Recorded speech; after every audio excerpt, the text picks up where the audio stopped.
Are you struggling with clutter or constantly decluttering your home or feel like you never really get as organized as you would like? In today's video, we are examining the KonMari method doctrine that says you tidy your home and all of its contents one time and all at once.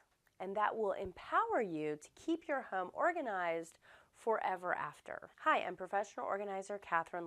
I train and support new professional organizers and guide you to live a life with less clutter. I mean, it sounds amazing, right? I mean, one big clean out of your house and you will never be surrounded by clutter again. So if you've watched my videos before, you know that I am a fan of Marie Kondo and her methods. But when I read this part of the book, I was a little suspicious. Many of my clients hesitate to look at all of their belongings at once because we're talking 50, 60, 70 years of accumulation, and maybe that clutter isn't all theirs. It may have come from spouses or parents or children or grandparents. But when I watched a Netflix special, I was really encouraged that people are willing to look at all of their possessions at one time, even if it takes 30 days or a few months. And it really gave me hope that the art of tidying is alive and well, and that my job as a professional organizer is very secure, as I love to help people through the process of sorting and discarding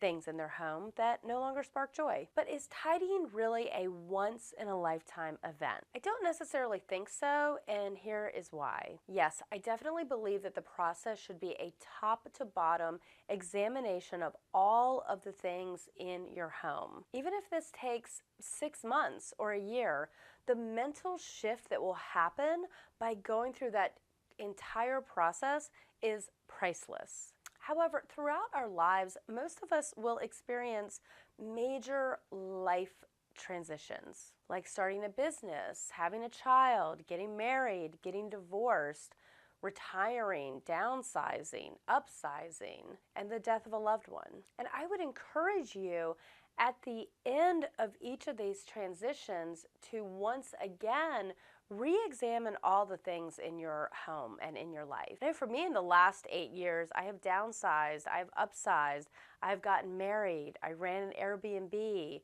I've rescued 3 dogs, I moved from an urban environment to a country environment. So the things that I own and have occupied my space have changed as well.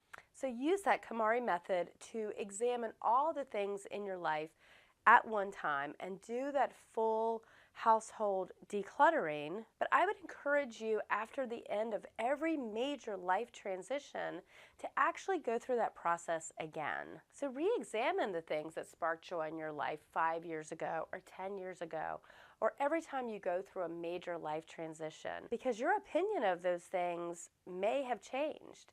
And that's okay. So where are you on your organizing journey? Have you figured it all out and now you're ready to help others get organized? Download my free ebook, 30 Steps to Take in the Next 30 Days to Launch Your Professional Organizing Career, by clicking on the link below in the description box. And subscribe to my channel for more tips on decluttering, minimizing, and the business of organizing. Thanks for watching, and I'll see you next time.